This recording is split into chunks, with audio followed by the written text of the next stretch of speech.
Welcome back to Wisdom on Wealth. In a previous episode, I promised to bring to you what the rich man shared with me on how to save, because he felt like many people don't know how to save, which is why we are here. And if you are new to this channel, this is the right and the best time for you to subscribe. Hit the subscribe button, like and share.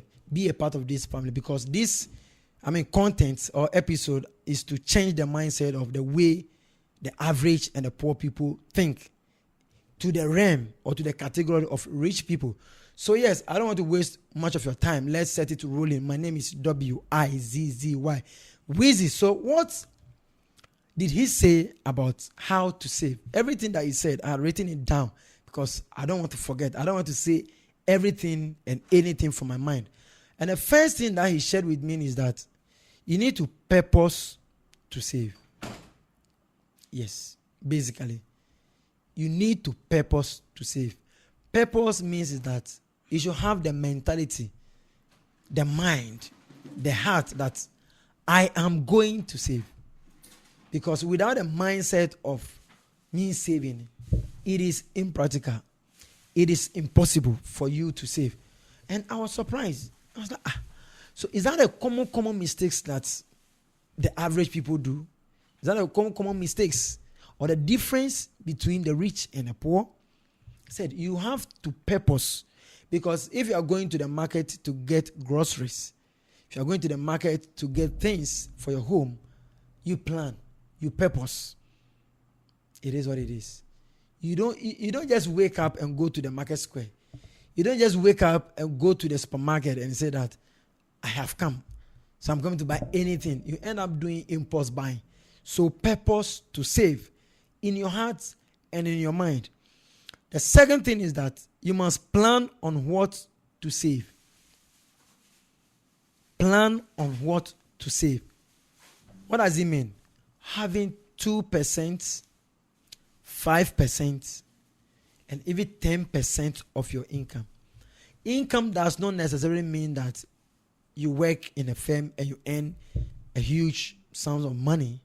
But anything that you receive as money, whether gifts, whether donation, so far as is in monetary terms, you got to plan and save it. Because like we discussed in the previous episode, rich people save before they spend. But the poor and the average person or people, they spend and save what is left. That is the small or the little differences that make the huge difference. So plan on what to save, because if you fail to plan, certainly what? You plan to fail. And I know you know what that saying means. I don't have to explain much. The third reason that he gave, he said, plan on where to save. You don't just wake up and save anywhere. You must know whether to save in the bank. And he cited an example. He said he was saving in one of the countries, which I don't really want to mention the name. He said when he created an account in the bank, immediately he received 2 bank account numbers. Then he asked them, why do I have 2 numbers? Then he said, no, one for your savings and one for your income. So automatically, the moment you create an account with that particular bank, what it means is that you are giving the salary or the account number that receives the money, and another account number that a portion of your money is being sent there. I was like, wow, that's a great idea. I don't know whether most banks do in this country, but I don't think it is also bad.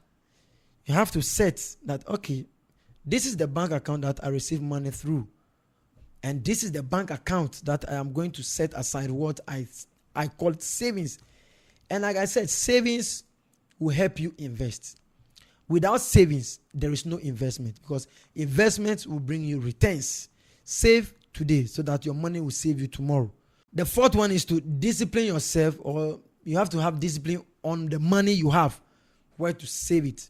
You must be disciplined. One of the things I've realized is that discipline is one of the great characteristics that human being must possess. If you are not disciplined, you can't be consistent.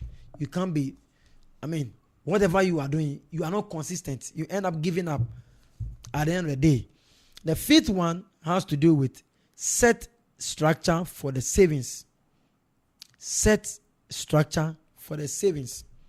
Now, the moment you have 10%, 20%, 5%, any percent of your income that is going to your savings, you must make sure that the moment your salary, your income also increases, then your percentage will also increase. That is a system. The system must work. The system must work for you. Setting a system where you can give a direct or a standing order to your bank that the moment any money hits my account, please immediately take this portion or this percentage of the income, and there is a direct debit. There is a direct debit that you don't have to even go to the bank and say that I want to do this, I want to do that. No. Make sure there is a system in place running for you. Because when the system is working, the human being does not suffer. Yeah, so ladies and gentlemen, like I said, I promise to deliver. So I have delivered. If this is your first time, you know what you have to do. Subscribe for more. Don't forget to share, like, and subscribe. Let me know what you think about this episode in the comment section. I'll see you in the next one. Bye.